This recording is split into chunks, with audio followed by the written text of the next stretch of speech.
दोस्तों, एक महिला अपनी जवान बेटी को घर पर छोड़कर प्रयागराज जाती है। महाकुंभ में स्नान करती है और गंगा माँ से दुआएं मांगती है। वह कहती है कि हे माँ, अगर मेरे परिवार की परेशानी किसी तरीके से आप हर लें, तो फिर मैं यहाँ पर दोबारा डुबकी लगाने आऊंगी। वह अपनी जवान बेटी के लिए आशीर्वाद मांगती है, लेकिन उस महिला को नहीं पता कि जिस बेटी के लिए वह दुआएं कर रही हैं, उस बेटी का उसके ही घर में दो लोग क्या हाल कर रहे हैं। दोस्तों, जिस बेटी के सहारे वह अपने घर को छोड़कर आई थी, उसे नहीं पता था कि मैं वहां पर जाऊंगी तो मुझे मेरी बेटी किस हाल में मिलेगी। दोस्तों, एक जमाने को सीख देने वाली यह कहानी है। आइए जानते हैं पूरी कहानी इस वीडियो में। लेकिन वीडियो में आगे बढ़ने से पहले बस आप सभी लोगों से एक ही रिक्वेस्ट है कि वीडियो को लाइक कर दीजिए। और अगर अभी तक आपने हमारे चैनल को सब्सक्राइब नहीं किया है, तो चैनल को सब्सक्राइब कर लीजिए ताकि मेरा हौसला बढ़ता रहे। दोस्तों, यह कहानी बिहार के लखीसराय की है।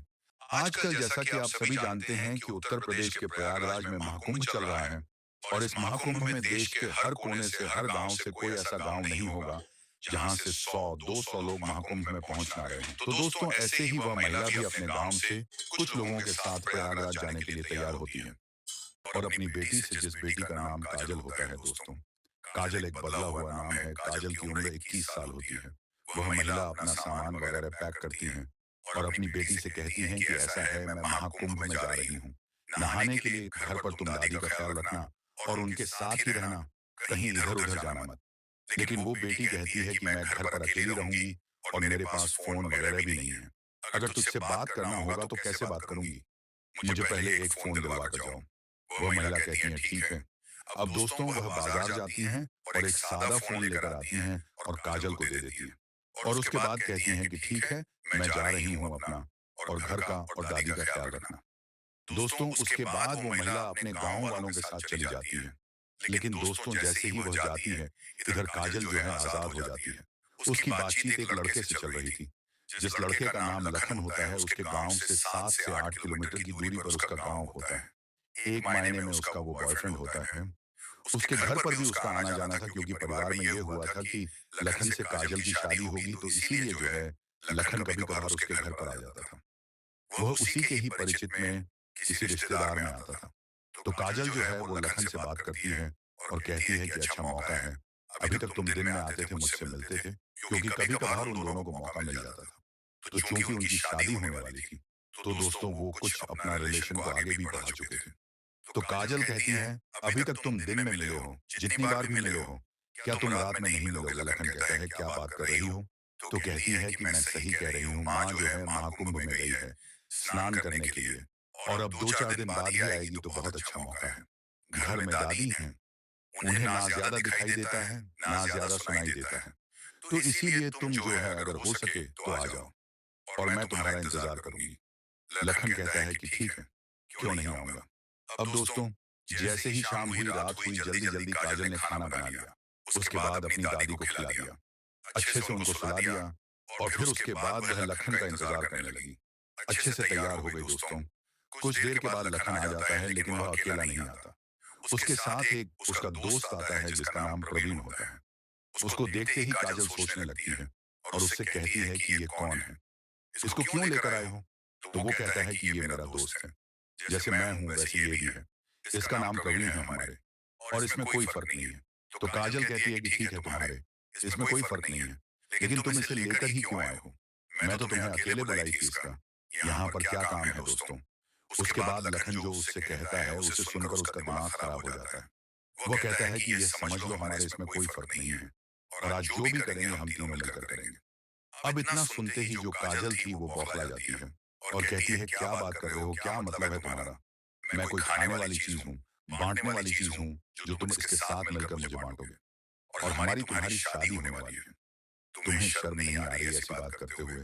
तो कहता है, यार मैं तुमसे कह रहा हूँ कि हमारे इसमें कोई फर्क नहीं, मेरा जिगरी यार है तो मुझे कोई आपत्ति नहीं है, और वैसे भी तुम्हारा क्या चला जाए अगर तुम ऐसा कुछ कर दोगी तो। अब दोस्तों, वह झल्ला जाती है। वह कहती है कि अभी यहाँ से तुम चले जाओ, और मैं तुम्हें देखना नहीं चाहती हूँ। लेकिन बस पा जो है उससे रिक्वेस्ट करने लगता है, कहता मान जाओ। लेकिन वो बिल्कुल भी मानने को तैयार नहीं थी। वो बोलती है कि नहीं, इसको अभी यहाँ से जाना होगा। फिर वो कहता, अच्छा ठीक है, ये यहीं कहीं सो जाएगा, दूसरे किसी कमरे में सो जाएगा। लेकिन काजल मानती नहीं है, कहती बिल्कुल नहीं, और तुम भी चले जाओ, तुम्हारा भी काम नहीं है। लेकिन वह कहता है कि ठीक है, इतने ठंड में आए हैं, कम से कम चाय पानी पिला दो, कुछ बनाकर हम लोगों को खिला दो, इतनी ठंड लग रही है और अभी यह चला जाएगा। अब दोस्तों काजल जाती है और चाय बनाती है। उसके बाद वह दोनों बैठकर वहां पर बातें करते हैं। प्रवीण कहता है कि यार तू तो कह रहा था कि बड़ी आसानी से मान जाएगी, तेरी हर बात मानती है, और यहाँ पे तो यार ऐसे नखरे दिखा रही है। वो कहता है कोई बात नहीं यार, तू जो है चला जा। लेकिन वो कहता है कि मैं क्यों जाऊं यार, इतना पैसे मैं खर्च किया हूं और तेरे साथ आया हूं, मैं क्यों चला जाऊं, मैं नहीं जा सकता। उधर वो चाय बना रही थी, इधर ये दोनों बातें कर रहे थे। दोस्तों, कुछ देर में चाय भी बन जाती है। उसके बाद वो उन दोनों के सामने लेकर आती है। लेकिन वो जो है गुस्से से मुंह फुलाई हुई थी। किसी तरीके से दोनों चाय पीते हैं। उससे भी कहते हैं तुम भी पी लो, तो वह भी पीती है। और उसके बाद जब चाय पीते हैं तो वह कहती है कि ठीक है, अब तुम दोनों जाओ। लेकिन दोस्तों, अब वह दोनों जाने के मूड में बिल्कुल नहीं थे। वह दोनों जाने के लिए आए ही नहीं थे। वह काजल से कहते हैं कि आज हम लोग नहीं जाएंगे और तुम्हारी मुझसे शादी होने वाली है। जैसा मैं कह रहा हूं वैसा तुम नहीं करोगी तो मैं तुमसे शादी भी नहीं करूंगा। इस पर काजल कहती है कि मुझे खुद तुमसे शादी नहीं करनी है। जब तुम्हारी ऐसी सोच है तो अब जो हुआ सो बहुत हुआ। आज से अब हम दोनों के बीच में कुछ भी नहीं है। तुम यहाँ से चले जाओ। लेकिन जो लखन था वो काजल का हाथ पकड़ लेता है और काजल इस पर कहती है कि तुम मेरा हाथ छोड़ो वरना मैं शोर मचा दूंगी। अभी आप पास पड़ोस वाले जो भी हैं मैं उनको बुला लूंगी, दादी को बुला लूंगी। अब इतना सुनते ही दोस्तों वो दोनों बौखला जाते हैं और उसके बाद उसको धक्का देते हैं और अंदर एक बिस्तर था उस पर उसको पटक देते हैं। वह शोर मचाने की कोशिश करती है तो उसके मुंह पर हाथ रख देता है। और उसके बाद दोस्तों वह दोनों पूरी तैयारी के साथ आए थे और उसके बाद उसी के दुपट्टे से या फिर उसकी माँ की साड़ी थी उससे उसका हाथ पैर सब बांध देते हैं। मुंह में कपड़ा ठूंस देते हैं ताकि वह कुछ शोर ना मचा पाए।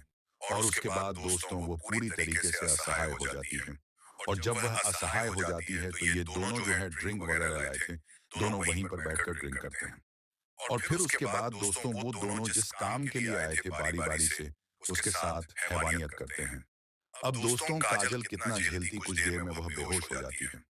उसके बाद फिर यह लोग दोबारा ड्रिंक करने लगते हैं और फिर जब वह होश में आती है फिर उसके साथ हैवानियत करते हैं। इस तरीके से वह लोग उसके साथ दरिंदगी की सारी हदें पार कर देते हैं, उसको नोचते रहते हैं। और काजल जो है उसके पास बचने का कोई रास्ता नहीं था। उसके बगल वाले कमरे में उसकी जो दादी सोई थी, उन्हें यह नहीं पता कि मेरे बगल के कमरे में मेरे चंद कदमों के कुछ दूरी पर उनके घर में उस लड़की के साथ क्या हो रहा था। दोस्तों उन्हें जरा भी इस बात का अंदाजा नहीं था। ये लोग जो हैं उसके साथ जितना मर्जी जो भी कर सकते थे मनमानी की। और उसके बाद दोस्तों जब सुबह होने वाली थी, सुबह होने से पहले लखन कहता है कि यार अब चल निकलते हैं। तो प्रवीण कहता है कि इसका क्या करें। दोस्तों उस समय जो सपना थी वह पूरी तरह से बेहोश थी।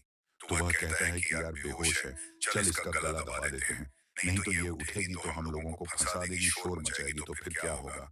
लेकिन जो लखन था वो कहता है कि यार जब आदमी बेहोश हो जाता है तो उसके बाद जब होश में आता है तो फिर उसे कुछ याददाश्त पिछला क्या हुआ उसके साथ उसे कुछ पता नहीं रहता।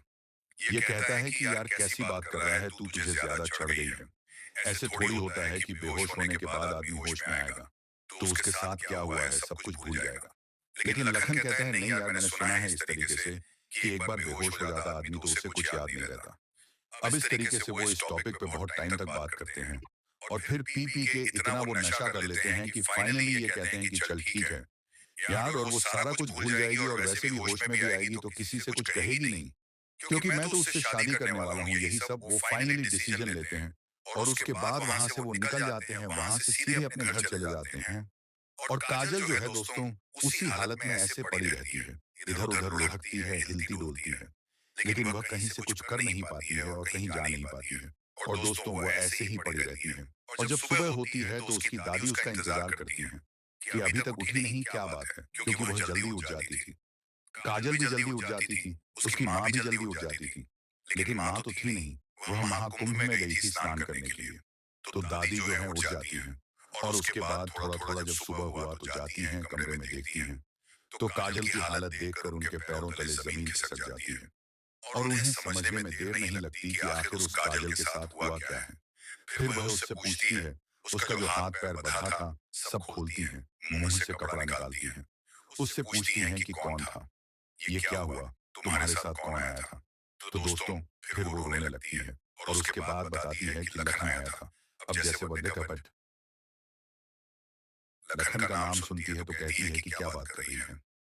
लखन क्यों ऐसा तुम्हारे साथ करेगा? तुम्हारी उससे शादी होने वाली है। लेकिन काजल ने रोते हुए कहा कि नहीं, उसने ही ऐसा किया है। फिर उसकी दादी उसे समझाती हैं कि चलो जो भी कुछ हुआ सो हुआ, लेकिन अब इस बात को यहीं पर भूल जाओ, किसी से कुछ मत कहना, क्योंकि उससे तुम्हारी शादी होने वाली है। लेकिन दोस्तों सपना फिर जो कहती है वह कहती है कि वह अकेला नहीं आया था, उसके साथ एक उसका दोस्त भी आया था और उन दोनों ने मिलकर ये सब किया है। अब दोस्तों जैसे ही दादी सुनती है कि वो एक नहीं दो लोग थे, तो फिर उनका पारा सातवें आसमान पे पहुंच जाता है। वो उसका हाथ पकड़ती हैं और फिर कहती हैं कि चल पुलिस स्टेशन चलते हैं। वो कहती है कि माँ को फोन कर देती हूँ। दादी कहती हैं कि नहीं, बिल्कुल नहीं, पहले चल पुलिस स्टेशन चलते हैं। दोस्तों उसके बाद वो दोनों लोग पुलिस चौकी पर जाते हैं और वहां पर सारी कहानी बताते हैं। अब पुलिस वालों को भी समझ में नहीं आ रहा था क्या करें क्या ना करें। हाल फिलहाल वह जो है उन दोनों को वहीं पर बिठाते हैं और उसके बाद वह वहां से फौरन निकलते हैं, क्योंकि जो लखन था और जो प्रवीण था दोनों रात भर के जगह थे। तो इसीलिए जब अपने घर पर गए तो वो दोनों चैन की नींद सो रहे थे कि हमारा जैसे कुछ होगा ही नहीं, उन्होंने जैसे कुछ किया ही नहीं है। दोस्तों पुलिस जाती है उनके घर पर और उन्हें सोते हुए भी दबोच लेती है। उसके बाद उन्हें उठाकर थाने पर लेकर जाती है और उसके बाद उनसे पूछताछ करती है। वह लोग अपना जुर्म कबूल कर लेते हैं, कहाँ तक जाते भागकर। और उसके बाद दोस्तों फिर काजल की माँ को फोन लगाया जाता है कि आप अपने घर पर आ जाइए, आपके घर पर ऐसी ऐसी बात हो गई है। उसके बाद काजल की माँ जो है वहां से रोते बिलखते हुए वापस आती हैं, अपने गांव वालों का साथ छोड़कर कि मुझे घर पर जाना है, इमरजेंसी है। हालांकि वहां पर यह नहीं बताती कि हुआ क्या है, लेकिन वह कहती हैं क्योंकि जो उसके पति थे वह मुंबई में रहते थे, काम करते थे, तो कहती है कि उनकी तबीयत खराब है और वह घर पर आए हैं तो मुझे भी जाना होगा। अब दोस्तों इसीलिए वो तुरंत आती है और जब घर पर अगले दिन पहुंचती है, क्योंकि वहां से 4,500 किलोमीटर दूर है प्रयागराज, तो जब घर पर पहुंचती है तो अपना सर पकड़ लेती है, अपना माथा पीटने लगती है कि मैंने अपनी बेटी पर क्यों भरोसा किया। और काजल भी अपना सर पीटती है कि मैंने लखन पर क्यों भरोसा किया। अब दोस्तों पुलिस उन दोनों को पकड़ती है, मारती है, पीटती है। उसके बाद जो है लखन से पूछती है कि जिस लड़की को तुझ पर इतना भरोसा था, तेरी उससे शादी होने वाली थी, तूने उसके साथ ऐसा काम क्यों किया? अगर उसने तुझे बुलाया ही था तो तू अपने दोस्त को लेकर क्यों गया? इस पर जो लखन था वो कहता है क्योंकि वो मेरा जिगरी यार था, उसने सारे पैसे खर्च किए थे, इसीलिए मैं उसको वहां पर लेकर गया था। और कोई बात नहीं, अभी भी मैं उससे शादी करने के लिए तैयार हूँ दोस्तों। इस बात पे जो है पुलिस वाले उसे और मारते हैं। काजल से पूछते हैं तो काजल कहती है बिल्कुल नहीं, और इसने जो किया है इसकी सजा इसको मिलनी चाहिए दोस्तों। काजल क्या दुनिया की कोई भी लड़की ऐसे लोगों को माफ नहीं करना चाहेगी जिस तरीके का हरकत उसने काजल के साथ किया था। हाल फिलहाल उसे उसके साथ जो है विभिन्न धाराओं में उस पर एफआईआर किया जाता है, दोनों को जेल भेज दिया जाता है। तो दोस्तों ये रही आज की कहानी। गलती किसकी थी आप कमेंट में जरूर बताएं। मेरा ये वीडियो बनाने का मतलब किसी का दिल दुखाना नहीं था, किसी के भावनाओं को ठेस पहुंचाना नहीं था, बस लोगों को जागरूक करना था कि किसी पर इतना भी भरोसा ना करें कि जिससे आपकी जिंदगी बर्बाद हो जाए। तो दोस्तों आज के लिए बस इतना ही। वीडियो अच्छी लगी हो तो लाइक कर दीजिए, चैनल को सब्सक्राइब नहीं किया तो सब्सक्राइब कर लीजिए इसी प्रकार की कहानियों के लिए। फिर मिलेंगे अगले वीडियो में, तब तक के लिए जय हिंद, जय भारत, वंदे मातरम।